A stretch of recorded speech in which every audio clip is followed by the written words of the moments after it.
অন্য রাজ্যের কারণে শীতকালে এ রাজ্যে বায়ু দূষণ বাড়বে।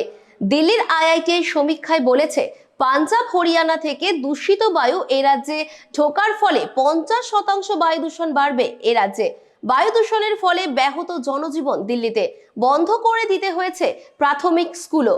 আইআইটির সমীক্ষা চিন্তার ভাঁজ ফেলেছে এ রাজ্যের প্রশাসনের।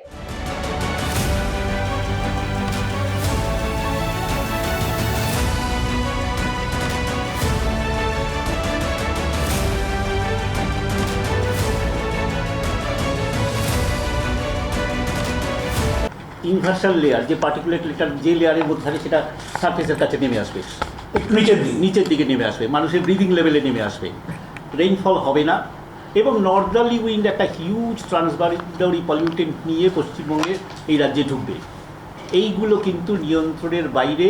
আমাদের রিসার্চ এবং আইআইটি দিল্লি বলছে it may be nearly or even more than 50% of the pollution in West Bengal.